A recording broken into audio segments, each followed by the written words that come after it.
والجان خلقناه من قبل من نار السموم.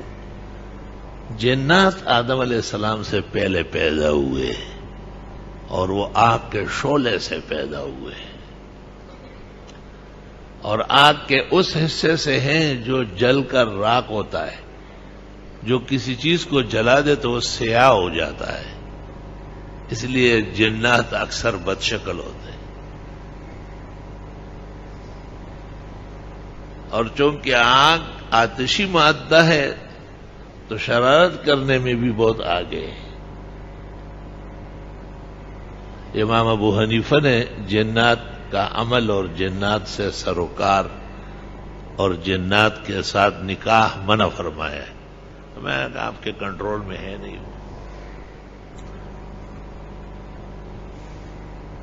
اور اماموں نے اتنی تحقیق نہیں کی، انہوں نے اجازت دی ہے.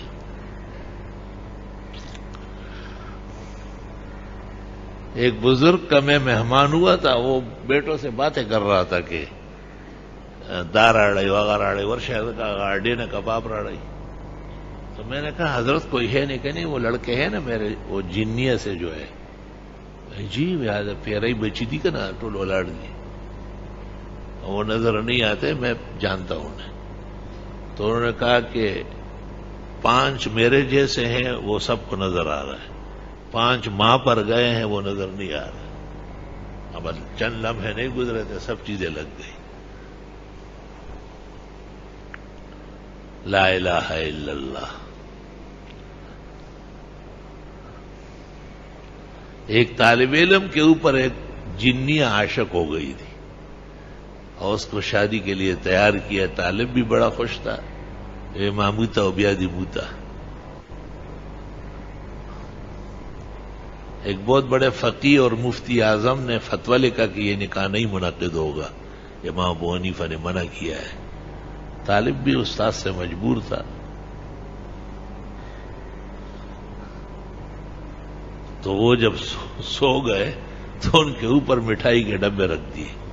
وہ لے کے آئی تھی تقسیم کے لیے اور نکاح ختم ہو گیا. عجائب و غرائب ہے. اس میں اختلاف ہے کہ جنات کتنے سال پہلے پیدا ہے. شاہ عبد القادر صاحب نے تفسیر میں لکھا ہے کہ 2000 سال پہلے. بعضوں نے اس سے بھی زیادہ لکھا ہے. لیکن جنات میں تخلیق شعلے سے ہے. جیسے انسان فارغ ہوتا ہے نا تو مادہ نکلتا ہے، ان سے مادہ نہیں نکلتا، شعلہ نکلتا ہے. اس لیے تو امام اعظم نے کہا کہ نکاح کیسے کرو گے، وہ آپ کے جسم کو جلا دے گی. ہو سکتا ہے کہ جن کے ساتھ وہ رضامند ہو اور وہ اس شعلے کو متجسم کرتے ہو.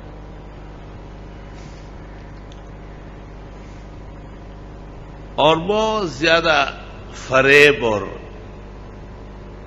فساد پر آمادہ رہتے ہیں. اللہ رب العالمین نے ان کو ایک شعور نہیں دیا، وہ مستقبل نہیں سمجھتے، کوئی انتظام نہیں کر سکتے کسی کام کے لیے.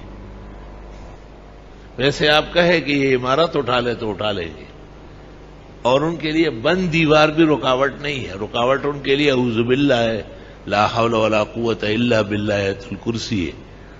بند دیوار سے پلنگ سمیت نکالنے پر قادر ہے وہ. استغفر اللہ واتوب الیہ. اور دنیا کے اندر وہ احکام کے پابند ہے، اور ان کو بھی اس بات کی سزا ہوگی کہ تم نے نبی کو کیوں نہیں مانا. جنات کے ہاں مشہور ہے کہ 4 پیغمبر ہمارے تھے.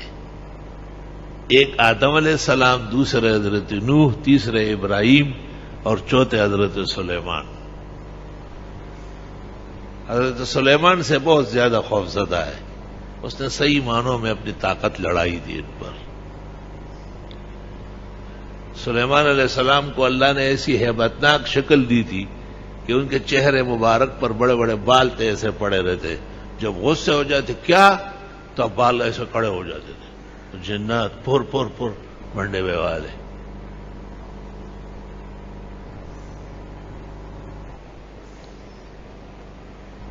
حدیث شریف میں ہے کہ قیامت تک کوئی جنات کا ایسا حاکم نہیں آئے گا جتنا حضرت سلیمان کو اللہ نے ان پر حاکمیت و تسلط نصیب فرمایا تھا.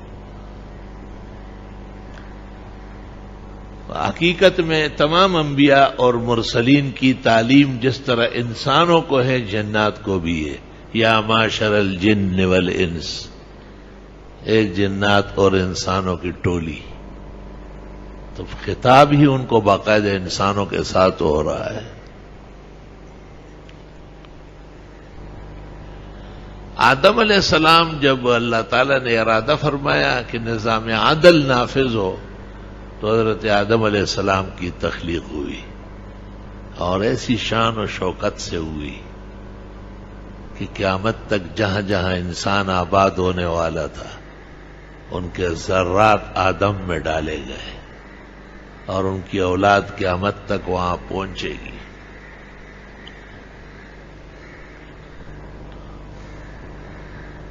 بہت زیادہ حسین جمیل تھے. تو ملائک کو جب کہا گیا کہ سجدہ کرو، اور سر بسجود ہو گئے. اور ابلیس جو تھا یہ تھا تو جنی، لیکن زیادہ عبادت اور نقل و حرکت سے صف ملائک میں شامل ہو گیا تھا. تو اس نے کچھ اڑی دکھائی، حق تعالیٰ نے اس پر لعنت کی اور جنتوں سے باہر نکالا. اور وہیں اس نے عہد کیا کہ میں لَأَحْتَنِكَنَّ ذُرِّيَّتَهُ، میں ان کی اولاد کے خلاف سازشیں کروں گا. حق تعالیٰ نے کہا آپ کا ان لوگوں پر کوئی دسترس نہیں ہے جو اللہ پر بھروسہ کرتے ہیں اور رب پر ایمان رکھتے ہیں. انما سلطانہ علی الذین یتولونہ وہم بہ مشرکون. جو تمہیں کاموں میں لانا چاہتے ہیں اور آپ کی خوشی کے کام کرتے ہیں ان کو آپ نقصان دیں گے. جو آپ کے مقابلے میں ہوں گے ان سے آپ دور رہو گے. علماء نے اس سے استدلال کیا ہے کہ یہ جو جادو ہے، سحر ہے، سفلی ہے، ٹوٹکے ہیں، جو مانتا ہے نا ڈرتا ہے تو اس کو بہت جلدی اثر ہوتا ہے، اور جو توحید و تفرید سے آراستہ ہو اور وہ کہے کہ اللہ کے حکم کے بغیر کیا ہو سکتا ہے تو اس پر اثر نہیں ہوگا. ہمارے ایک ساتھی ہے، بہت بڑے عالم ہیں اور استاد العلماء ہیں، وہ جس کو دیکھتے ہیں کہتے ہیں یہ میرے اوپر جادو کر رہا ہے. ہمارے یہاں ایک ساتھی ہے، ان کا بڑا خادم ہے، وہ کہتے ہیں اس نے کالی تسبیح اٹھائی ہے، مجھے اس سے ڈر لگتا. میں نے کہا اتنا خوف خدا کا تجھ پر آ جائے تو اس زمانے کے غوث و کتب ہو. مجھے کہتے ہیں کہ آپ پر 20-25 جادو ہے لیکن آپ مانتے نہیں. میں قیامت تک نہیں مانوں. ایک اللہ نافع و ضار ہے، اس کا کوئی شریک نہیں ہے. ربنا اللہ لا شریک لہ. جنات کیا بیچتے ہیں، ان کا کام کیا ہے؟ یہ عورتوں میں بہت زیادہ مرض ہوتا ہے. ہاں رشتے بند ہو گئے، ہاں بیماریاں آ گئی ہے، ہاں میاں کو بھی نوٹس مل گیا لڑکے کی بے روزگار ضرور کچھ ہے. اور پھر لوگ ان کی کمزوریوں سے فائدہ اٹھاتے ہیں. کبھی کہتے ہیں انڈا الٹا لٹکا دو، دفنا دو. کبھی کہتے ہیں کالے رنگ کا بکرا لے. اور کالا بکرا تو خود بلا ہے، بلا آپ بلا سے دور کر رہے ہیں. کالا تو مطلق نہ ہو.